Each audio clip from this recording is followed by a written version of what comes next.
Shreyas Iyer present Indian cricket టీంలో ఒక వెలుగుతున్న స్టార్ ప్లేయర్. టీమిండియా ఓడిఐ మరియు టీ20 టీంలలో key player. ICC Champions Trophy Bharat గెలవడంలో కూడా శ్రేయస్ అయ్యర్ తనదైన రోల్ని పోషించాడు. అదేవిధంగా ఇప్పుడు ఐపీఎల్లో కూడా తనదైన మార్క్ని క్రియేట్ చేస్తూ తాను క్యాప్టెన్సీ చేస్తున్న పంజాబ్ కింగ్స్ టీంని క్వాలిఫైయర్ 1లోకి తీసుకెళ్లాడు. ఎప్పుడో 2014లో ఫైనల్ చేరిన పంజాబ్ ఇన్ని సంవత్సరాలుగా కనీసం ప్లే ఆఫ్స్కి కూడా క్వాలిఫై కాలేదు. బట్ అదంతా అప్పుడు. ప్రజెంట్ శ్రేయస్ అయ్యర్ పంజాబ్ని ఎవరు ఊహించని విధంగా క్వాలిఫైయర్ 1 దాకా తీసుకొచ్చాడు.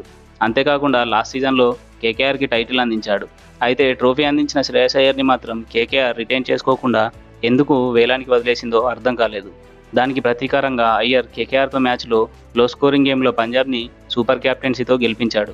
ఇక అయ్యర్ 2020లో ఢిల్లీ క్యాపిటల్స్కి క్యాప్టెన్ చేసి ఎవరు ఊహించని రీతిలో ఢిల్లీని ఫైనల్ వరకు తీసుకెళ్లాడు. ప్రజెంట్ పంజాబ్ టీం కూడా అసలు ప్లే ఆఫ్ చేరుతుందని ఎవరు ఊహించరు. దానికి రీజన్ అందులో శ్రేయస్ అయ్యర్ మినహా ఇండియన్ స్టార్ ప్లేయర్స్ లేకపోవడం, అదేవిధంగా ఓవర్సీస్ ప్లేయర్స్ కూడా చెప్పుకోదగ్గ ప్లేయర్స్ లేకపోవడం. ప్రజెంట్ ఆడుతున్న టీంలో ఏకంగా 6 ఇండియన్ అన్క్యాప్డ్ ప్లేయర్స్ ఉన్నారు. ఓపెనర్స్ ప్రియాన్ షారియా, ప్రభ్సిమ్రాన్ సింగ్, అదేవిధంగా శశాంక్ సింగ్, నెహాల్ వదీరా, హర్ప్రీత్ బార్, విజయ్ కుమార్ వైశాఖ్ వీరందరూ పంజాబ్ తరపున ఆడుతున్న ప్రజెంట్ అన్క్యాప్డ్ ప్లేయర్స్. శ్రేయస్ అయ్యర్తో పాటు హర్షదీప్ మరియు చాహల్ వీరు ముగ్గురు మాత్రమే టీమిండియాకి ఆడిన ప్లేయర్స్. అసలు ఏమాత్రం ఎక్స్పీరియన్స్ లేని, స్టార్డమ్ లేని 6 అన్క్యాప్డ్ ప్లేయర్స్తో శ్రేయస్ అయ్యర్ పంజాబ్ని ప్లే ఆఫ్స్ వరకు తీసుకొచ్చాడంటే అది మామూలు విషయం కాదు. వాస్తవంగా చెప్పాలంటే ఇంత మంచి కెప్టెన్సీతో అదరగొడుతున్న అయ్యర్కి మాత్రం ఫేమ్ రావడం లేదు. ఒకవేళ ఇదే ప్లేస్లో రోహిత్ శర్మ లేదా విరాట్ కోహ్లీ ఉంటే వారికి మామూలు క్రేజ్ ఉండేది కాదు.